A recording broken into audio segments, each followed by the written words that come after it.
Bien, mesdames et messieurs, chers amis, monsieur le maire du Sablard, mon cher collègue, monsieur le maire honoraire et conseiller régional, mes chers collègues, et vous tous, présidents de quartier, membres bénévoles, c'est vrai que ce soir, c'est une soirée de grand rassemblement.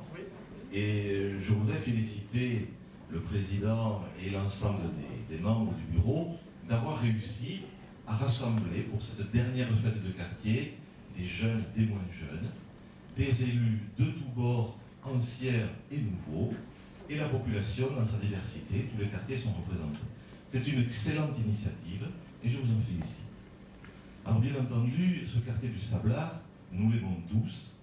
Nous savons qu'il est sans doute de tous les quartiers de la ville, celui qui a l'image et l'identité la plus forte, parce que dans ce quartier, depuis bien longtemps, il s'est développé une vie associative particulière, et l'on sait aussi que ce quartier, depuis longtemps, n'a pas eu la reconnaissance qu'il méritait au niveau des équipements, au niveau des infrastructures.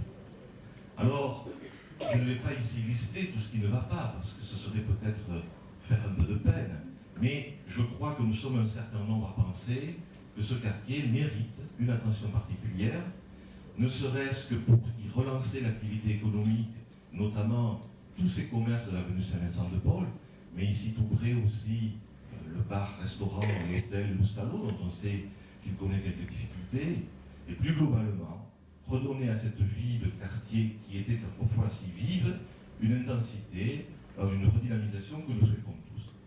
Alors, je ne sais que je ne suis pas le premier à dire ça, mais j'essaierai, dans le mandat qui est le mien maintenant, de donner au mieux à ce quartier du Sablard. Il y a bien entendu des besoins multiples en termes d'infrastructures de route, en termes d'aménagement, en termes d'équipement, en termes de redynamisation économique, mais de tout cela, nous reparlerons en temps utile avec les représentants du quartier, avec les commerçants, avec aussi les représentants des associations sportives. Je pense en particulier à la SPTT qui est à côté et qui a de grandes difficultés dans ses équipements aussi. Je pense au tennis qui a besoin aussi d'aide et de travail. En tout cas, de tout cela, je peux vous assurer que je suis parfaitement conscient, et mes collègues ici présents le sont tout aussi. Et si nous sommes venus si nombreux, c'est parce que nous voulons réellement prendre en compte les problématiques du Sablard.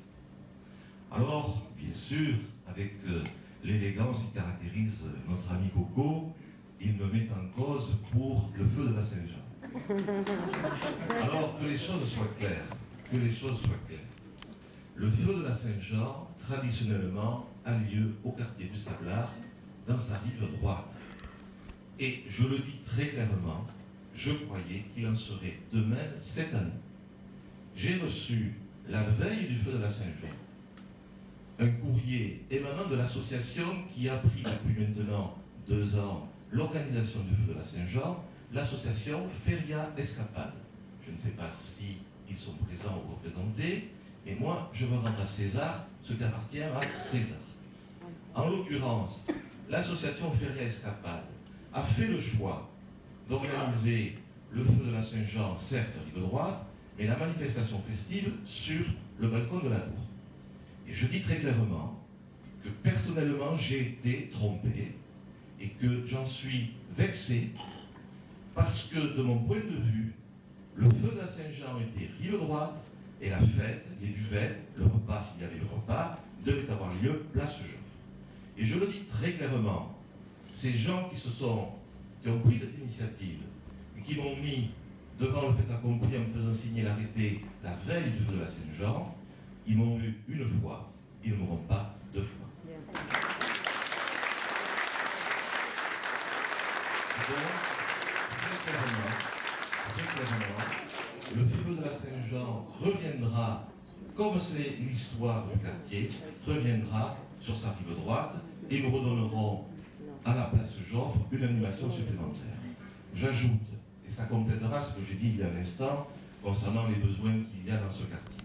J'ajoute que dès septembre, je prendrai contact avec les responsables du quartier et avec les commerçants pour chercher des possibilités d'animation sur cette place Joffre et dans les environs pour que nous puissions avoir une vie, une animation, et sans doute aussi avec une activité économique relancée sur ce quartier.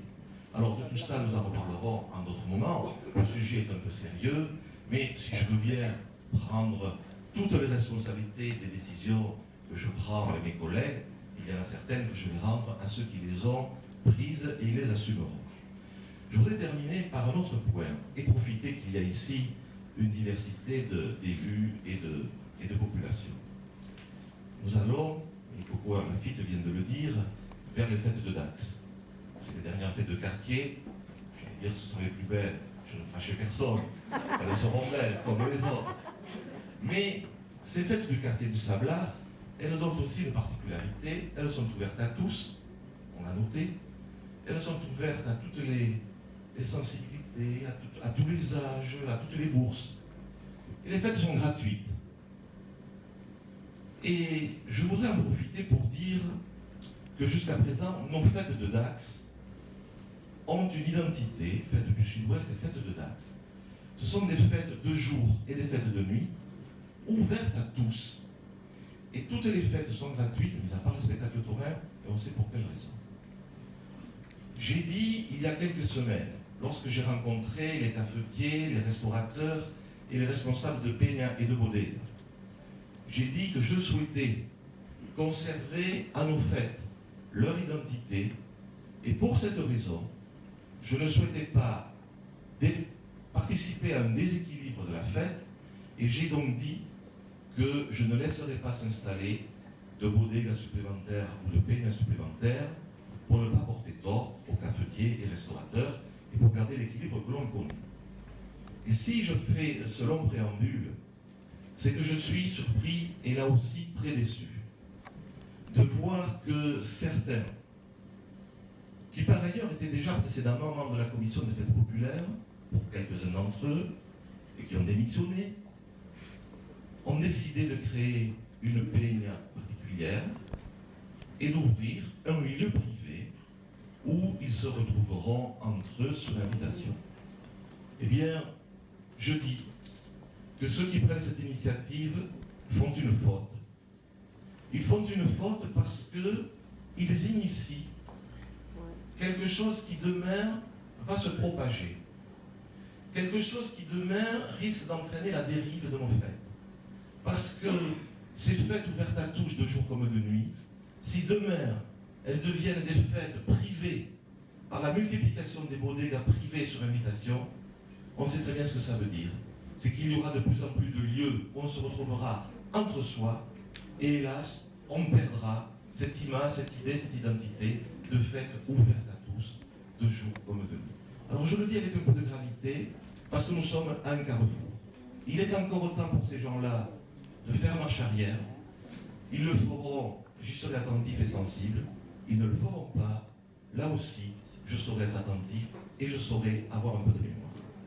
Alors, pour terminer maintenant par une note plus gaie, parce qu'il faut quand même qu'on aille prendre l'apéritif, puisqu'on est là pour ça, je voudrais à mon tour souhaiter de très bonnes fêtes à la République du Sablard, féliciter l'ensemble des bénévoles, et je remarque qu'il y a de nombreuses groupies autour de toi, Coco, tu as bien de la chance, des bénévoles qui sont là aussi tout à fait prêts à t'aider pour que ces fêtes soient une réussite. Et bien entendu, je formule le souhait que, comme les années précédentes, les fêtes du Sablard soient parfaitement réussies.